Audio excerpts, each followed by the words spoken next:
It was one of those crisp spring evenings in San Francisco, the kind that wraps the city in a delicate, almost intoxicating blend of gentle fog and golden streetlights. The kind of night that practically whispers, "Stay a while." At Embarcadero Pavilion, a charity gala was unfolding. Guests in sleek tuxedos and shimmering gowns mingled beneath a canopy of twinkling lights. Glasses clinked, laughter floated through the air, and waiters delivered canapes like little edible confessions. Then he walked in, Mike Jensen, a 39-year-old single dad who looked, at first glance, entirely out of place. His sharp jawline and kind eyes looked more suited to a college classroom than a red carpet event. Dressed in a well-tailored but understated navy suit, no designer labels screaming for attention, Mike carried a small backpack with the kind of gentle crinkle that tells you it's practical, not flashy. He steered his daughter, 7-year-old Emma, by the hand. Emma, all bright eyes and braces of mischief, tugged at his sleeve holding a plush bunny, her comfort toy. Their entrance disrupted the gilded rhythm of the evening with a warmth that felt real. No one expected him to be there. The room flickered with curiosity. Conversations paused for a heartbeat as people wondered, who was the man in the crowd with a backpack and a kid at a gala? He wasn't a date, a +1 with a name tag featuring a generational legacy.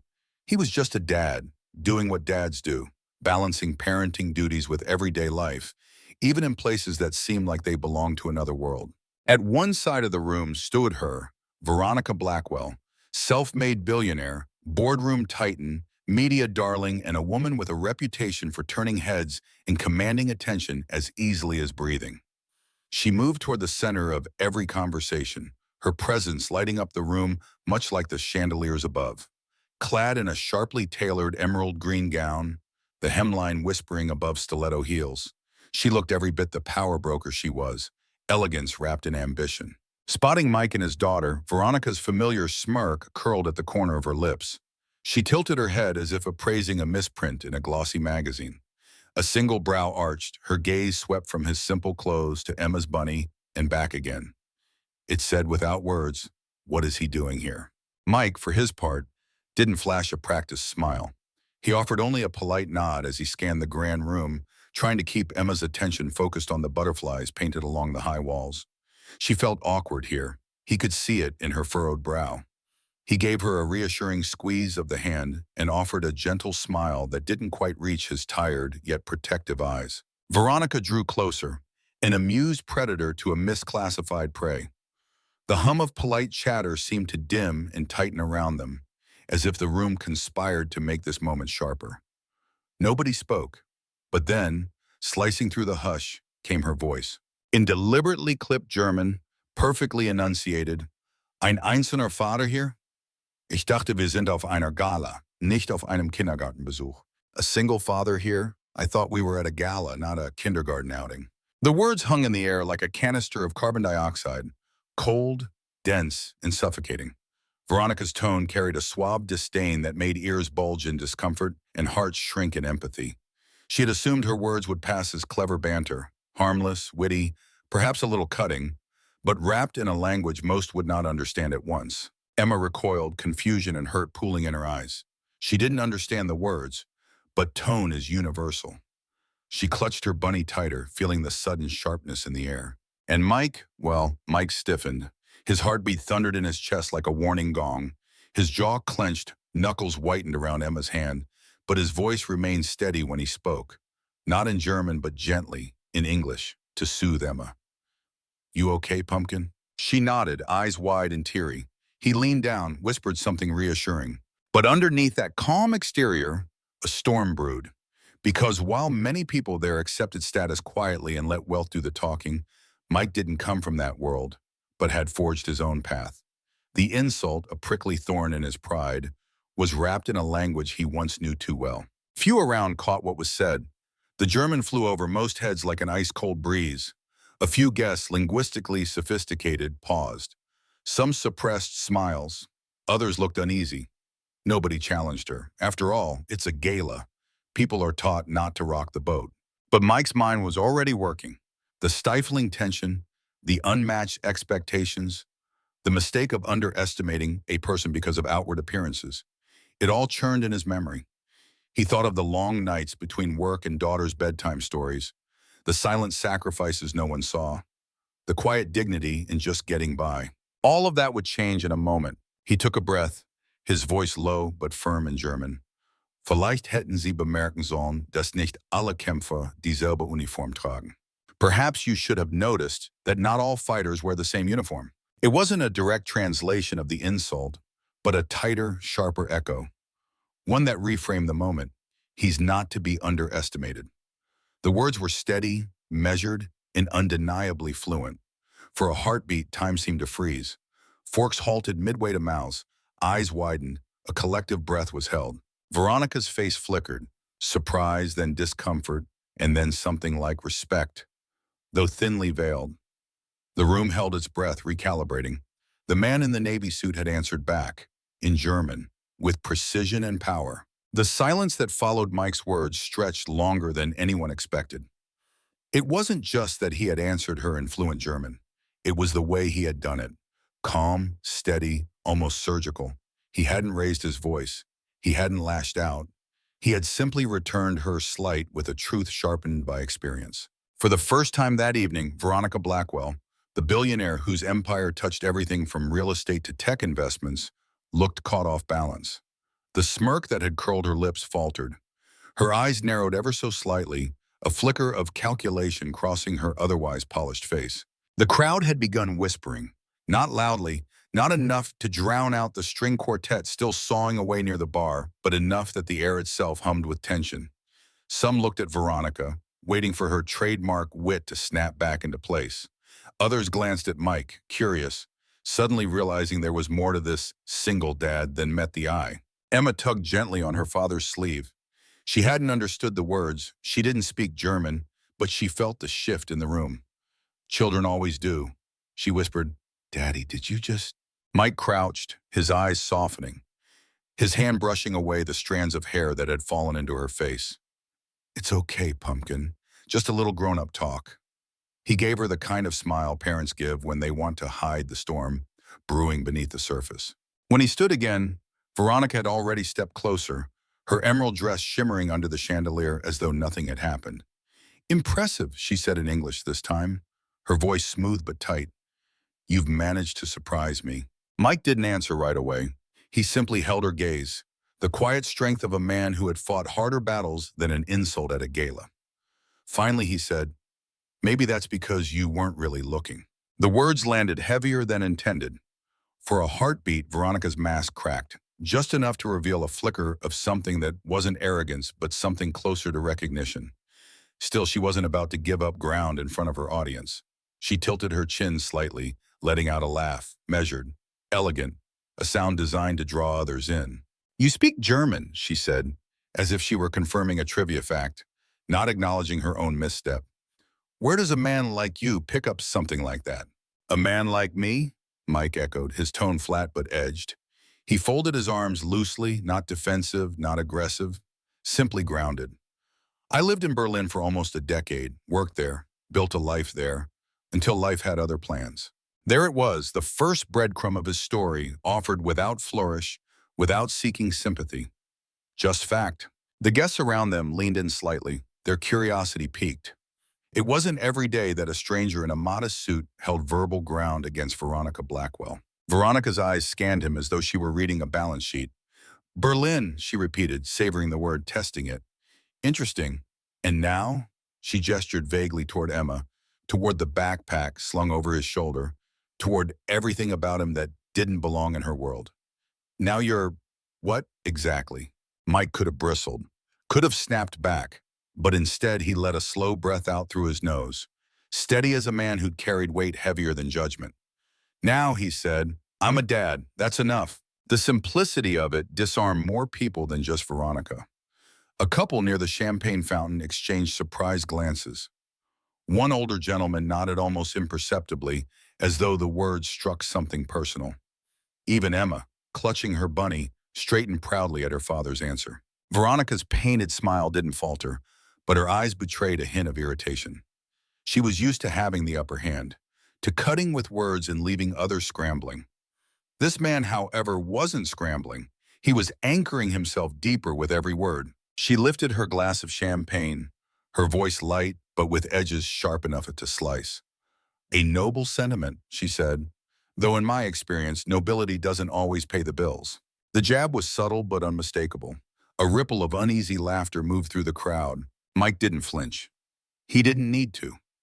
Instead, he stepped just half a pace closer, enough to close the distance between the man in the navy suit and the woman in emerald silk. His voice dropped, softer, almost intimate, though everyone around could hear. Bills aren't everything, he said.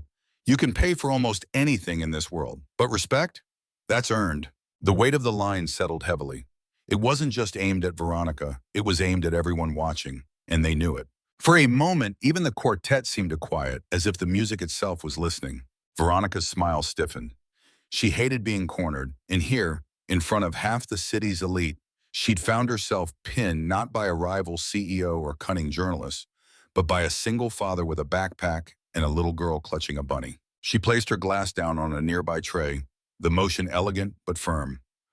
Perhaps, she said, but in my world, perception is everything. People see what you show them. Appearances matter. Mike tilted his head slightly, his expression unreadable. Maybe in your world, he said. In mine, actions matter more than appearances. Kids don't care about the logo on your shoes. They care if you're there when they need you. Emma's small hand squeezed his tightly, as though affirming every syllable. It wasn't the kind of line you'd hear in a boardroom, but it was the kind of truth that resonated with people who had ever felt overlooked, undervalued, underestimated. And in that moment, more than a few in the audience shifted uncomfortably, realizing just how sharp the contrast was between Veronica's glossy empire and the raw, unpolished integrity standing before her. The silence that followed wasn't awkward, it was charged. Finally, Veronica leaned back slightly, crossing her arms, the picture of control reclaimed. You're clever, she admitted, but clever only gets you so far. Mike smiled faintly. Not smug, not triumphant, just tired. The kind of smile of a man who knew the difference between winning an argument and winning at life. Sometimes, he said, far enough is all you need. And with that, he turned slightly, crouching again to whisper something to Emma that made her giggle, breaking the tension like sunlight piercing storm clouds. Around them, the whisper swelled again, no longer just about Veronica's insult, but about the man who had stood his ground with grace. It was clear to everyone now, this wasn't just a single dad with a backpack. This was someone whose story ran deeper, someone who carried history, resilience, and the kind of quiet dignity money couldn't buy. And Veronica Blackwell, whether she liked it or not, had just met her match. The gala air shifted after Mike's words. He had stood his ground, and though Veronica Blackwell still wore her trademark armor of poise, she no longer held the room as tightly as before. People were watching him now, watching Emma, watching the way father and daughter seemed to form a quiet unit in the middle of all that glitter. And for Mike, standing there under the chandelier's glow, memories stirred like ghosts he hadn't invited. Berlin wasn't just a line in his past, it was a whole life that most of these people would never guess. It had been 12 years earlier, long before the backpack and the bunny rabbit, long before he'd traded late nights at business dinners for bedtime stories. Back then, Mike Jensen was 30, and the skyline of Berlin had become as familiar to him as the back of his hand. By day, he worked as a project manager for a major international firm, negotiating deals across languages, flying between capitals, steering million-dollar projects with the calm authority of someone who thrived under pressure. He wasn't just fluent in German, he thought in it.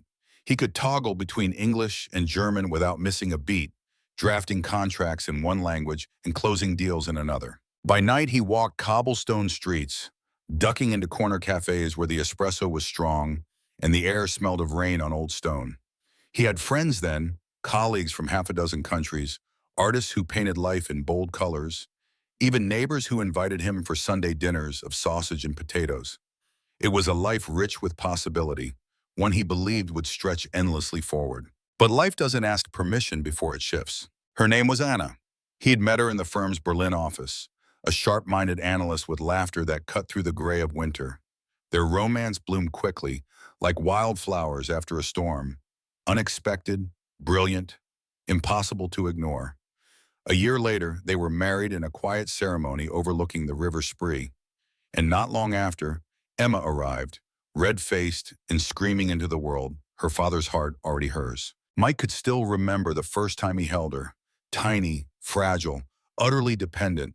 He had whispered to her in German then, the language of their daily life. Du bist mein kleines Wunder. You are my little miracle. For a time, life was whole. Work, love, parenthood. It all spun together in a rhythm that felt unshakable. Until the accident. It had been an ordinary Tuesday. Anna was on her way to meet a client across town when a truck skidded through an intersection slick with rain. The impact was instant, merciless.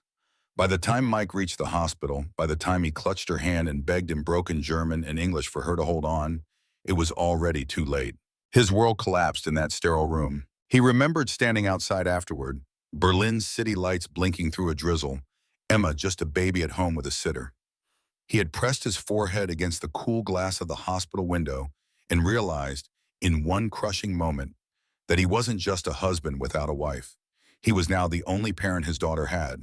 Back in San Francisco, under the chandelier, Mike swallowed hard. Veronica's question, "Now you're what exactly?" still echoed in his chest. The answer had been simple, "I'm a dad," but beneath that answer lived the weight of everything Berlin had taken and given. He glanced down at Emma. She was humming softly to her bunny, blissfully unaware of the storm her father carried. That innocence was what he fought to protect every single day. Someone tapped a glass at the podium, breaking the tension. The charity chairwoman was calling for everyone's attention, preparing to introduce the evening's keynote. The crowd shifted, heels clicking, whispers dying down.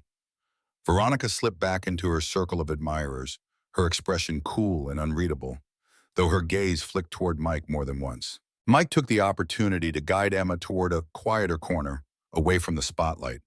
He wasn't here to spar with billionaires. He was here because he believed in the cause, a children's literacy foundation that had helped Emma when she was first learning to read after the move back to the States. Emma tugged at his hand. "Daddy," she whispered, "why was that lady mean?" Mike crouched, meeting her eyes. "Sometimes people judge before they know the whole story," he said gently, "but that doesn't make them right." "Do you like her?" Emma asked, her brow furrowed with childlike curiosity. Mike chuckled softly, shaking his head. "I don't have to like her. I just have to make sure you know she was wrong." He kissed her forehead and she giggled, the sound like a bell in the heavy air. The program moved on, speeches, applause, more champagne. But Veronica's curiosity had been lit like a fuse. She found her eyes straying back to the single dad in the Navy suit, the man who had not only spoken her language, but also disarmed her in front of an entire room. Who was he really? And why did it bother her that she couldn't easily classify him the way she classified everyone else? Meanwhile, Mike let his mind drift back to Berlin once more. He thought of Anna's laugh, of walking Emma in her stroller through Tiergarten Park, of conversations with old colleagues who had once seen him as unstoppable. He had left all of it behind when grief became too heavy, when the city that once felt like home turned into a reminder of what he had lost. San Francisco had been his chance to start over. Not glamorous, not easy, but steady. A place where he could raise Emma away from the shadow of constant reminders. A place where bedtime stories mattered more than balance sheets. And yet here he was, standing in a ballroom among people who measured life in billions, forced to remember the man he once was, the man he could have remained, had fate not shifted so violently. As the speeches wrapped up and the crowd prepared for dinner, Veronica made her move. She approached again, her emerald gown trailing like a banner of wealth and power. "You've lived in Berlin," she said casually, as though their earlier exchange hadn't left a mark. "That explains the German. What did you do there?" Mike studied her for a moment. He could have answered with the full weight of his past, the career, the marriage, the loss. Instead, he said simply, "I worked, I lived, I loved, same as anyone." Her eyes narrowed slightly, unsatisfied with the vagueness. "And now?" she pressed. "Now," he said again, his gaze dropping briefly to Emma, "I raised my daughter." The way he said it, final, grounded, made it clear there was no negotiation in those words. Veronica tilted her head, intrigued despite herself. She was used to men scrambling to impress her, to prove their worth in her world. But this one seemed to carry worth that didn't need her validation. And that unsettled her more than she cared to admit. That night, as dinner was served and conversation swirled, the seeds had been planted. Veronica Blackwell had thrown an insult and expected to walk away unscathed. Instead, she had uncovered a man whose story was deeper than she imagined, a man whose dignity had already shifted the room's perception. For Mike, it was just another night of keeping his daughter close and reminding himself that his worth wasn't defined by the stares of strangers. But neither of them realized that this brief collision, the billionaire and the single dad, was only the beginning. The ballroom glowed with the kind of warmth only money could buy. Crystal chandeliers cast soft halos across the polished wood floor, while laughter and music tangled in the air.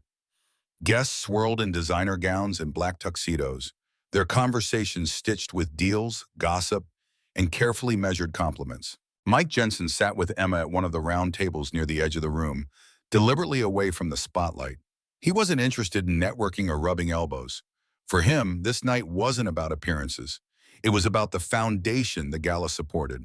He had seen firsthand how their after-school reading programs help kids like Emma find confidence.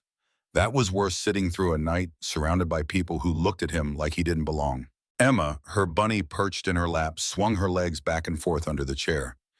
"Daddy," she whispered, "are we allowed to eat that bread on the table?" Mike chuckled, sliding the little basket toward her. "That's exactly what it's there for." She tore into a roll with the intensity of a child who had been patient far longer than most kids her age could manage.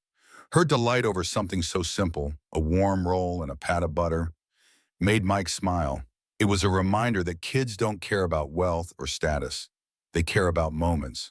As Emma ate, Mike let his eyes wander the room. He recognized some faces from the news. Tech founders, venture capitalists, a couple of actors whose smiles were as rehearsed as their lines. They were laughing, toasting, plotting, and there, near the center, was Veronica Blackwell. She hadn't approached again since their last exchange, but he could feel her presence like static in the air. Every so often, her gaze flicked toward him, quick and sharp, before she returned to whatever circle of admirers surrounded her. Mike sighed quietly. He knew how these nights went. People measured each other like stocks, and he was a penny share in a room of blue chips. He didn't resent them. He just didn't envy them either. For a moment, he drifted. His thoughts slipped back to the reality waiting outside this gilded ballroom. Most mornings, his alarm went off at 5:30 a.m. He'd get Emma ready for school, pack her lunch with notes scribbled on napkins, remind her to brush her teeth twice, and walk her to the bus stop, rain or shine. Then came his own long day at work, contracting for a mid-sized construction firm. Nothing glamorous, but steady enough to keep a roof over their heads and food on the table. By the time he picked Emma up from aftercare, cooked dinner, and checked her homework, he was running on fumes, yet somehow he always found a way to read her a story at night, voices and all. It was the one ritual that made the grind worth it. What people in this ballroom didn't see were the stacks of bills on his kitchen counter. They didn't see him calculating gas money against grocery runs, or the way he sometimes skipped lunch just to make sure Emma could have everything she needed for school. But none of that mattered here. He wasn't about to let his daughter feel the weight of those struggles tonight. The evening's keynote speaker, a polished man with salt and pepper hair, took the stage. He spoke passionately about childhood literacy, about how every child deserved the chance to discover the power of words. Mike nodded along, his hand resting lightly on Emma's shoulder. This was why he was here, to support something that had touched their lives. Applause filled the room when the speech ended. Servers began delivering plates, seared salmon, asparagus, something with truffle oil.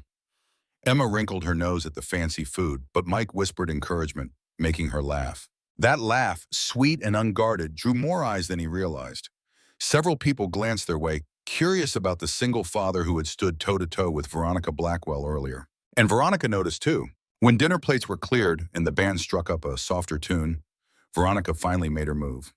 She slipped away from her table of executives and walked toward the quiet corner where Mike and Emma sat. Emma spotted her first.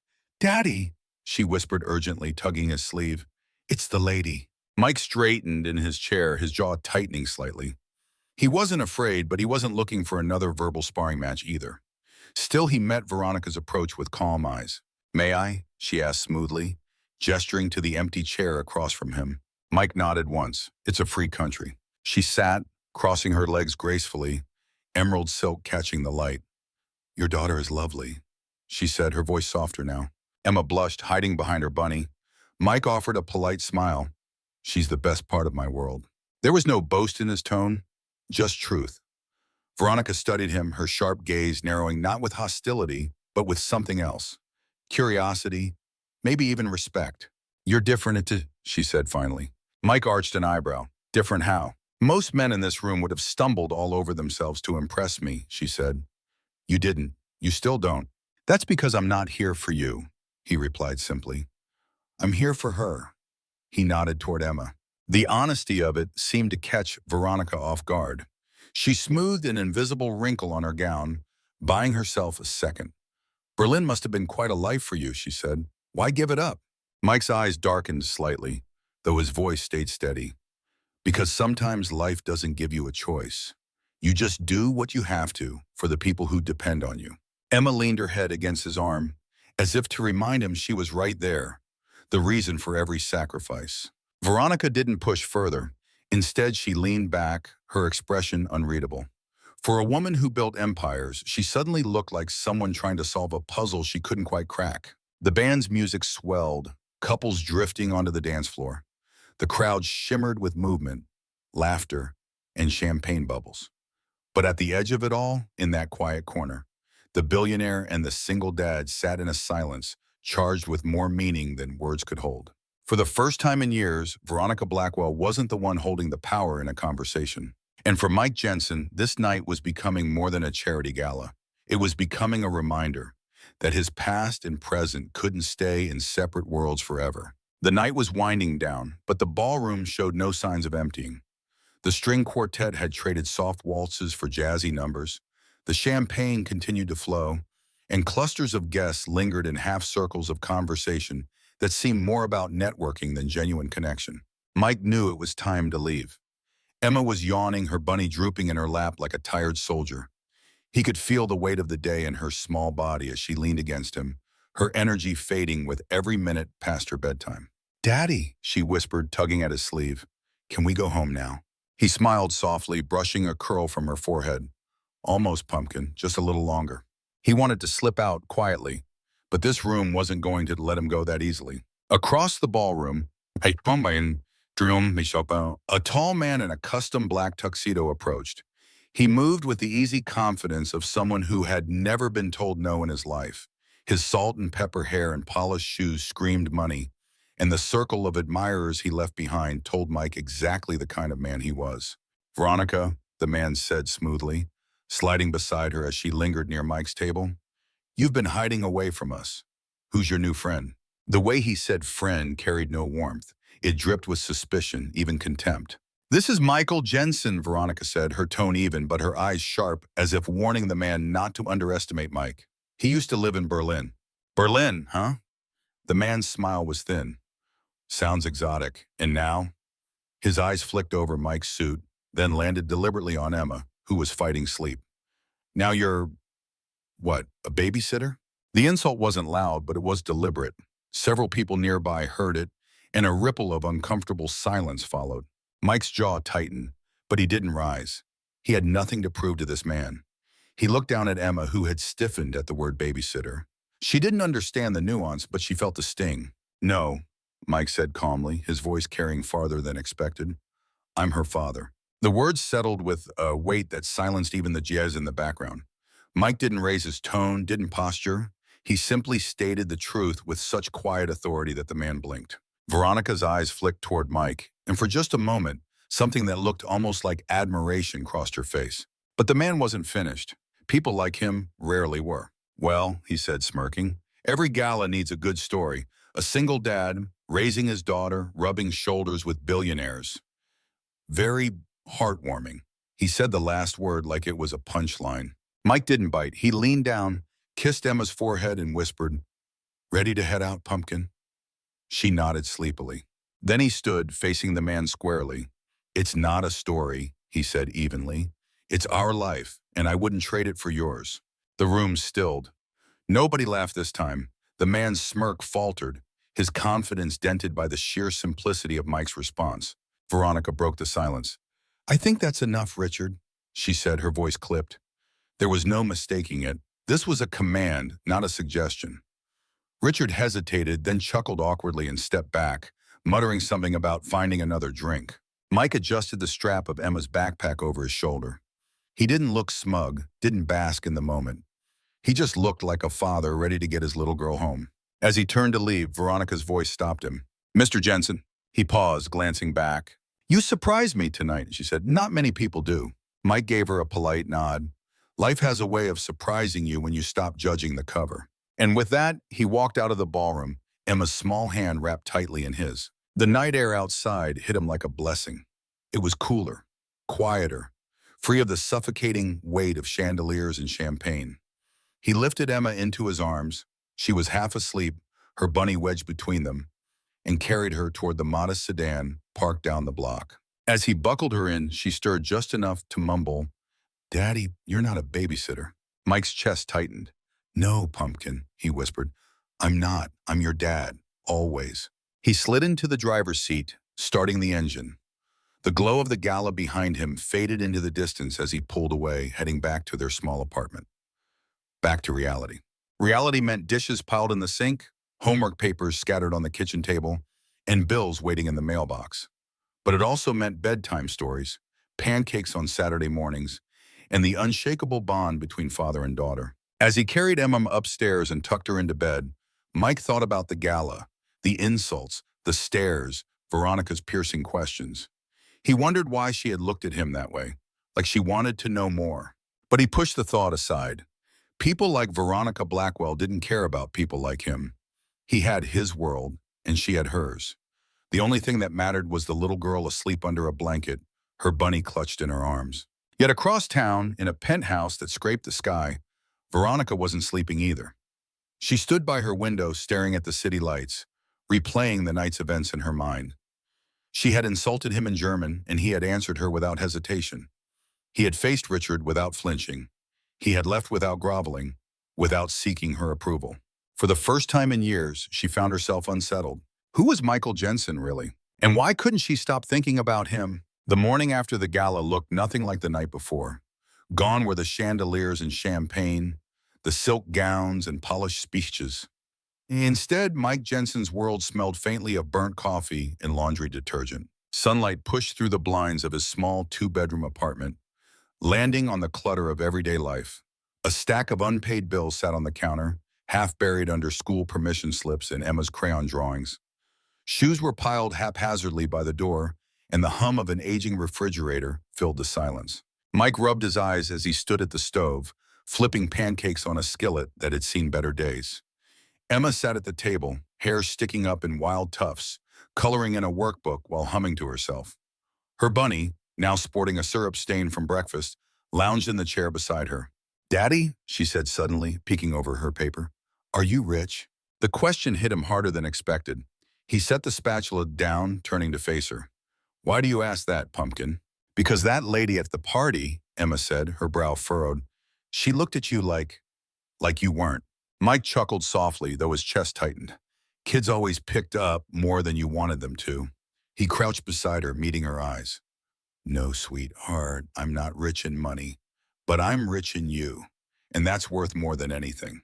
Emma grinned, satisfied with the answer, and returned to her coloring. Later that morning, Mike dropped her off at school. He lingered by the gate, watching as she ran to join her classmates, her laughter echoing across the playground. Moments like that steadied him, reminded him why the grind was worth it. From there, he drove across town to a construction site where he worked as a project coordinator.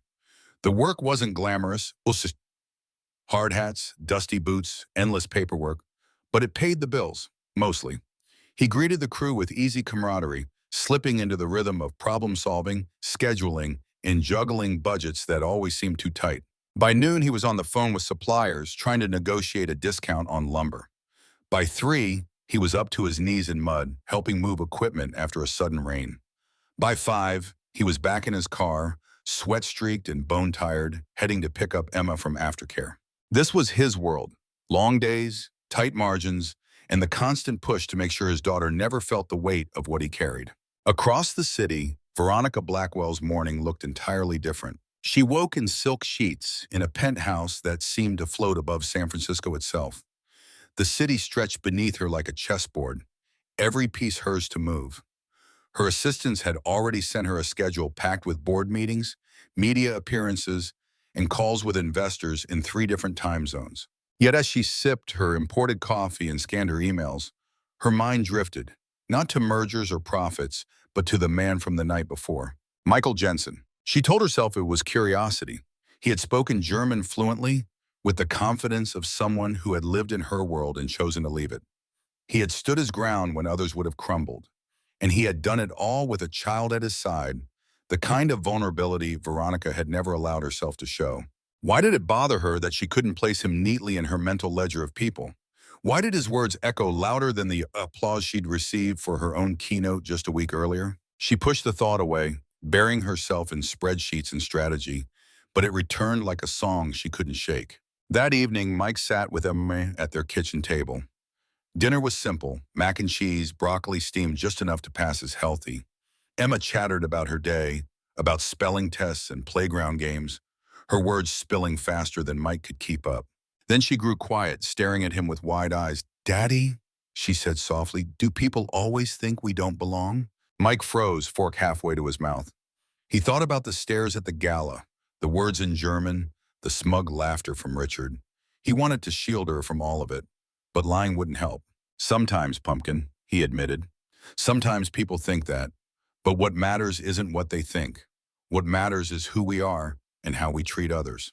Emma nodded solemnly, then broke into a grin. "And we treat people nice, even the mean ones." Mike laughed, the sound breaking the heaviness, especially the mean ones. After dinner, he tucked Emma into bed with a story. Tonight it was Charlotte's Web, a book she insisted on hearing again and again. He did the voices, making her giggle, and when her eyelids finally drooped, he kissed her forehead and whispered, "Good night, Pumpkin." Then he sat alone in the living room, staring at the bills on the counter.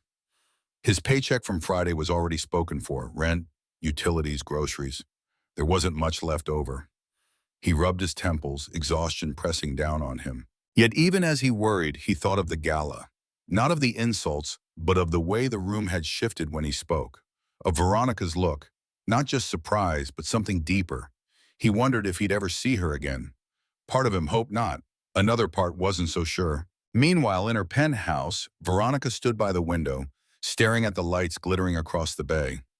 She thought about Richard's sneer, about Mike's steady voice, about the little girl with the bunny. For years, she had built walls around herself, walls of wealth and power that kept her untouchable. But last night, a single father with nothing but quiet dignity had slipped past those walls, and she couldn't stop wondering why. The city slept, but 2 people lay awake, one in a modest apartment, the other in a glass tower. 2 worlds apart, yet somehow fate had drawn their paths together. Neither knew it yet, but the gala was only the beginning. Saturday mornings in Mike Jensen's world were sacred. No alarms, no rush to pack lunches or iron uniforms, just time with Emma. The smell of pancakes filled their small apartment, and music from an old radio crackled softly in the background. Emma danced around in socks, her bunny tucked under one arm as she tried to mimic the moves she'd seen on a kid's show. Mike flipped a pancake and grinned. "Careful, Pumpkin. You're gonna slide right into the fridge." Emma giggled, spinning anyway. "Then you'll have to catch me." Moments like these made the week worth it. No gala, no rich strangers, no cutting words in German. Just a dad and his daughter in their own little world. Later that morning, Mike took Emma to the community library. It was their Saturday ritual. She loved picking out books, and he loved the quiet joy of watching her light up when she discovered a new story. As they walked through the doors, Emma ran ahead to the children's section. Mike followed, adjusting the strap of his backpack, when he noticed someone near the checkout desk. At first, he thought his eyes were playing tricks. Veronica Blackwell. She stood out in the modest library like a diamond in a gravel pit. Dressed in a cream coat and oversized sunglasses, she looked every bit the billionaire, trying and failing to blend in. She was flipping through a donation ledger, her presence turning heads even here. Mike's first instinct was to turn around. He had no desire to repeat the gala in front of Emma's favorite place, but Emma spotted her before he could react. "Daddy," she whispered loudly, tugging his hand. "It's the lady from the party." Veronica's head turned at the sound of the child's voice. Her sunglasses slid down just enough for their eyes to meet. For the briefest moment, the library seemed to shrink until it was just the 2 of them again. Veronica approached, her heels surprisingly quiet against the worn carpet. She stopped a few feet away, her expression unreadable. Mr. Jensen, she said smoothly, though softer than at the gala. Didn't expect to see you here. Mike folded his arms loosely. This is Emma's Saturday spot. Didn't expect to see you either. I'm a donor, she replied. The foundation funds programs here. I came to check in. Of course she did. Mike nodded once, not offering more. He wasn't interested in small talk that would turn into judgment. But Veronica's eyes dropped to Emma, who was hugging her bunny tightly but staring with wide curiosity. You like books? Veronica asked gently. Emma nodded, shy but brave. My daddy reads to me every night. We're on Charlotte's Web. Something flickered across Veronica's face. Surprise. Maybe even softness. That was one of my favorites as a girl, she said quietly. Emma's eyes lit up. Really? Really? Veronica said, crouching just slightly to meet her at eye level. You know, Charlotte wasn't just smart, she was brave. She helped her friend when nobody else would. Emma smiled and Mike watched carefully. He didn't trust easily, especially when it came to Emma. But in that moment, Veronica wasn't the billionaire in the emerald gown. She was just a woman remembering a childhood story. When Emma darted off to grab another book, Veronica straightened, her sharpness returning. She's bright, she said. She's everything, Mike replied simply. There was silence between them, heavy with things unsaid. Finally, Veronica folded her arms. You surprised me at the gala. Not many people do that. You said that already, Mike reminded her. His tone wasn't harsh, just matter of fact. She tilted her head, studying him like he was an equation she couldn't solve. Why did you leave Berlin? Men like you don't just walk away from careers like that. Mike's jaw tightened. He could have brushed her off. He could have told her it was none of her business. But he saw Emma in the corner, flipping through picture books, and realized some truths weren't secrets. They were scars. My wife died, he said evenly. Car accident. Emma was a baby. I couldn't raise her there, surrounded by reminders. So I came home. The words hit Veronica harder than she expected. For a moment, the polished exterior slipped. I'm sorry, she said softly. Mike shrugged, though his eyes betrayed the weight he carried. Life doesn't ask permission before it changes. You just adapt. Emma ran back, clutching two books. Daddy, can we get both? Mike smiled, taking them from her small hands. Of course. Veronica watched the exchange, something stirring inside her she couldn't quite name. She had built an empire, commanded boardrooms, outsmarted rivals. But watching this man and his daughter, she felt a pang of something unfamiliar. Envy, perhaps, not for his circumstances, but for the raw, unpolished love that threaded through every word, every gesture. As they headed towards the checkout, Veronica surprised herself. Would you like to join me for coffee sometime? To talk. Mike blinked, genuinely taken aback. Coffee? Yes, she said firmly, though her voice carried an unusual vulnerability. Just coffee. He studied her for a long moment. Every instinct told him to say no, to keep their worlds separate. But then Emma tugged his sleeve again, whispering, Daddy, she likes Charlotte's Web. He sighed, smiling faintly. Maybe, he said. We'll see. Veronica nodded, slipping her sunglasses back on. That's all I ask. When she walked out of the library, heads turned again. But Mike stayed rooted in the quiet world of his daughter, checking out two books and holding her hand as they stepped into the afternoon sun. For him, the day was simple. Pancakes, library, bedtime stories. For Veronica, it was complicated. Coffee invitations, questions she didn't have answers for, and the nagging realization that for the first time in years, someone had rattled her carefully built walls. Two worlds colliding again. This time not in a ballroom, but in a library where stories lived. And neither of them could ignore it anymore. Mike didn't give Veronica an answer right away. When she had asked him at the library, coffee, it had sounded simple enough, but nothing about their worlds was simple. For 2 days, he let it sit, going about his life, making Emma's lunches, pushing through 12-hour shifts at the construction site, reading Charlotte's Web for the 5th time that week. He tried to convince himself he didn't need to see her again. But curiosity has a way of sneaking past defenses. By Tuesday, he found himself dialing the number she had slipped on a business card into one of Emma's books. His plan was to leave a quick message. Thanks, but no thanks. Instead, her assistant answered, and within 30 seconds, Mike was scheduled for coffee at a small cafe near the Embarcadero. The cafe wasn't fancy. That surprised him. No valet parking, no marble floors, just brick walls, chalkboard menus, and the smell of fresh espresso. When he arrived, Veronica was already there, sitting at a corner table in a crisp white blouse and tailored slacks, her phone set aside for once. Mr. Jensen, she greeted, standing briefly before sitting again. Mike, he corrected gently as he slid into the seat across from her. Mike, she repeated, testing the name like she was unused to saying anything so simple. The waiter arrived and Mike ordered plain black coffee. Veronica ordered a latte with oat milk, though she barely touched it once it arrived. For a moment, silence stretched between them, filled only by the hum of the cafe. Mike broke it first. So why am I here? Her lips curved slightly. Because you intrigue me. He leaned back, unimpressed. I'm not here to be studied. That's not what I meant, she said quickly. For the first time since he met her, her tone wasn't sharpened steel, but something closer to genuine. You challenged me. At the gala. People don't do that. Maybe they should, he said. Veronica gave a faint laugh, conceding the point. Perhaps, but you weren't trying to make a scene. You were just you. That's rare. Mike folded his hands around his cup. I wasn't performing, I was defending my daughter. And yourself, she added. Mostly her. They sat in silence again, but it wasn't hostile this time.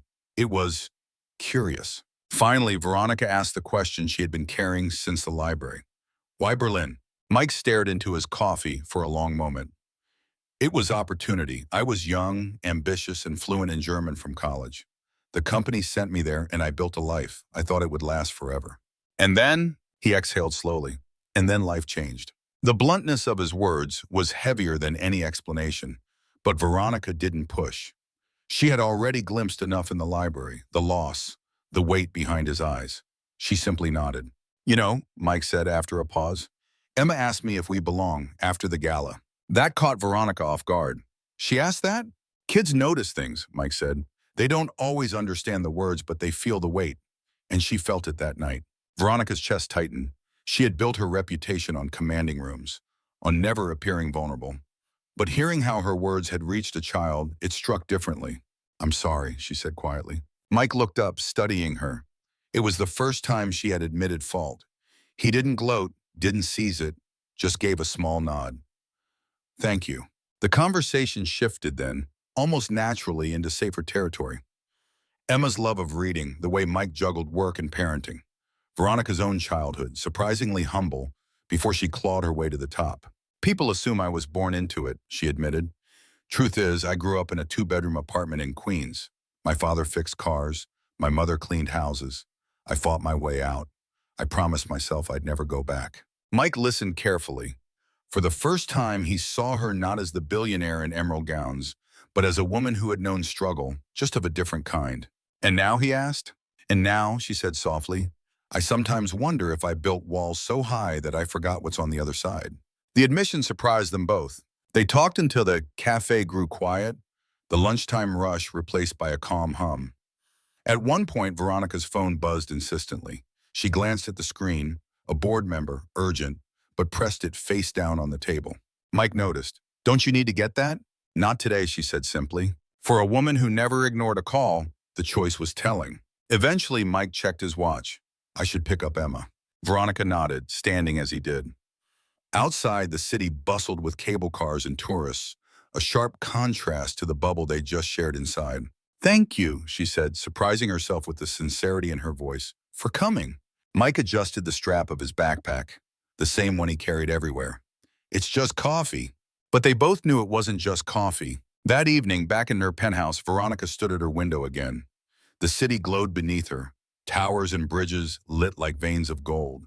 But for once, she wasn't thinking about market trends or quarterly reports. She was thinking about a man in a plain suit who had looked her in the eye without flinching. In a modest apartment across town, Mike read Emma another chapter of Charlotte's Web. She giggled at Wilbur's antics, safe in the world her father built every day from scratch. 2 people, 2 worlds, both lying awake later than they should have been, wondering the same thing. What happens now? By the end of the week, Mike had almost convinced himself the coffee with Veronica had been a one-off, a strange moment in a city full of strangers. But on Friday afternoon, his phone buzzed with a number he didn't recognize. Mr. Jensen, a crisp voice said when he answered. This is Ms. Blackwell's office. She would like to extend an invitation to a private dinner tomorrow evening. 8 o'clock, the Blackwell Foundation. Mike nearly laughed. Tell her thanks, but I don't. Before he could finish, Emma tugged his sleeve.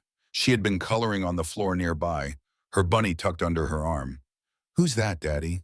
He covered the receiver. "No one, Pumpkin." But she heard enough. "Is it the lady who likes Charlotte's Web?" Mike sighed. "Yeah." Emma's eyes sparkled. "Can we go?" The word "we" did something to him. He hesitated, then spoke into the phone. "I'll think about it." The next evening, Mike found himself adjusting the collar of his only suit, the same navy one he'd worn at the gala. Emma twirled in a simple blue dress he'd picked up on sale weeks earlier, clutching her bunny with pride. "You look like a princess," he told her. "And you look like you," she teased. They laughed together, but his stomach churned as he drove toward the Blackwell estate.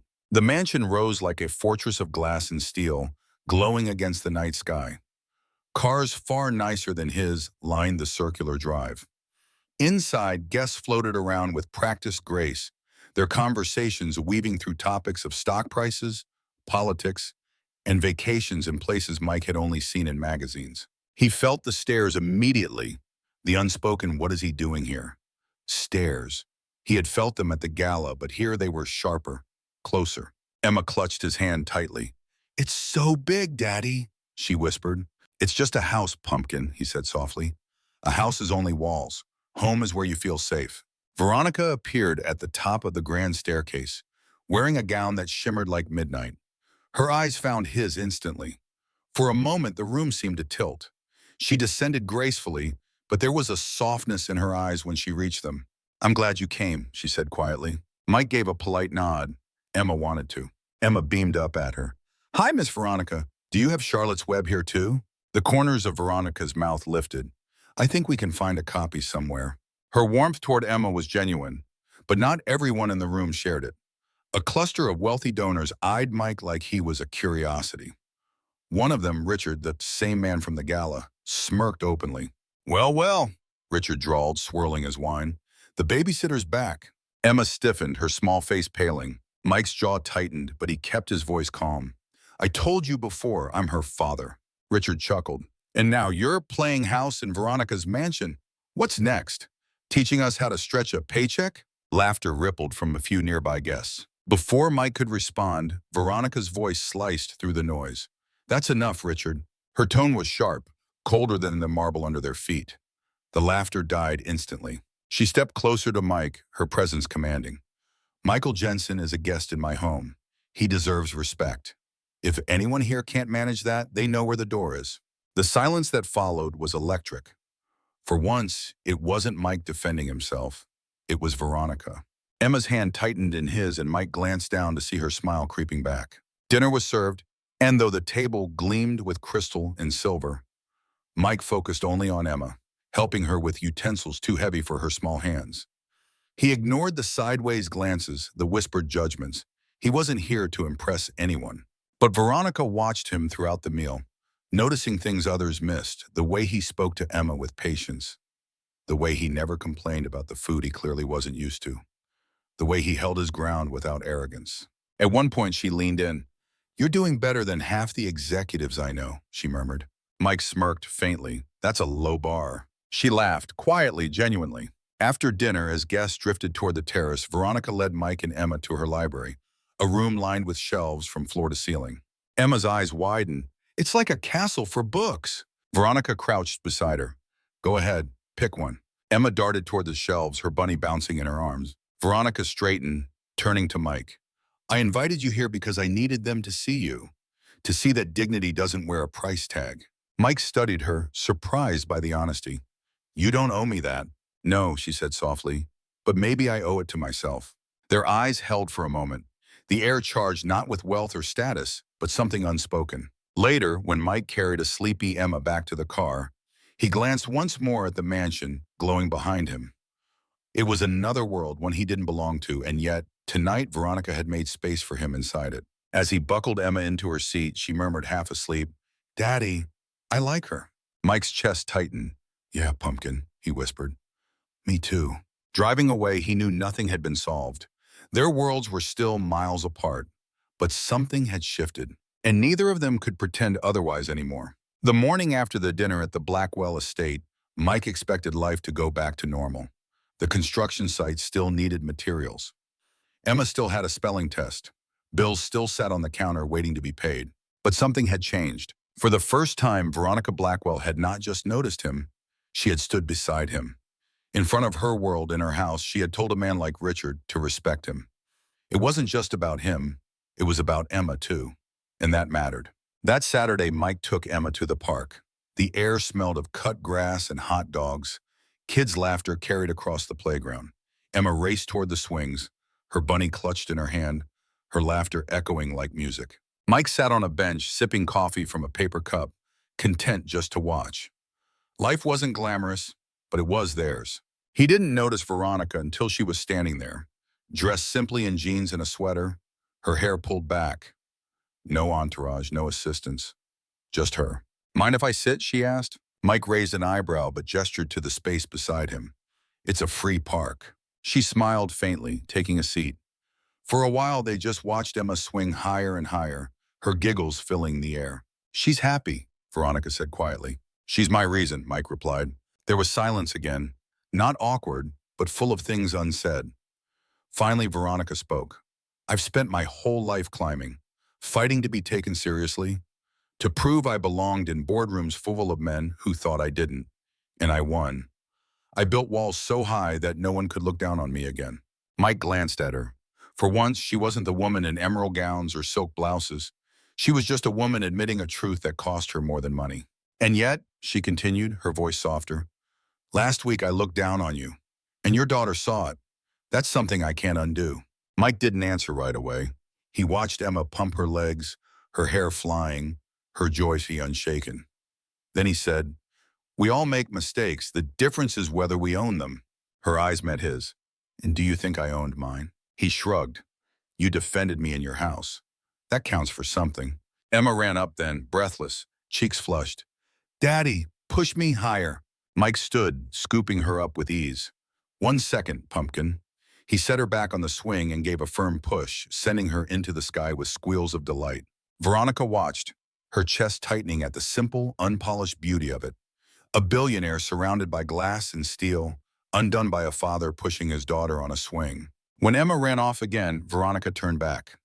"Mike, I don't usually let people in. My world, my life, it's not built for this." "I'm not asking for that," he said firmly. "I'm not here to be your project. I don't need your money and I don't need your approval.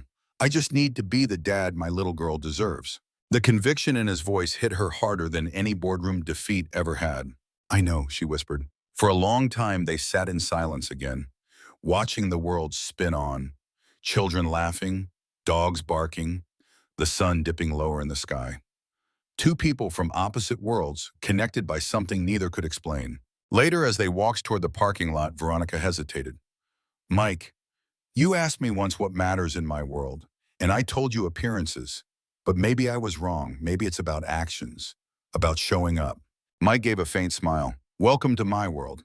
Emma slipped her hand into both of theirs then, one small, unshakable bridge between two lives. That night, back in their apartment, Mike tucked Emma into bed. She clutched her bunny close and whispered, "Daddy, is Miss Veronica our friend now?" Mike kissed her forehead. "We'll see, pumpkin, we'll see." And for the first time, he didn't dread the answer. Meanwhile, in her penthouse, Veronica stood by the window again. But this time, she wasn't looking down on the city like a queen surveying her kingdom. She was simply looking out, remembering a little girl's smile and a father's unshakable dignity. For the first time in years, she wondered if maybe the walls she had built weren't protecting her, but keeping her out of something real. The story didn't end in a gala or a mansion. It ended in a park, on a swing, with a father and daughter reminding a billionaire that worth isn't measured in billions. It's measured in love. And now I'll leave it to you, the listener. What do you think truly makes someone rich? Is it money, or is it the love we give and receive?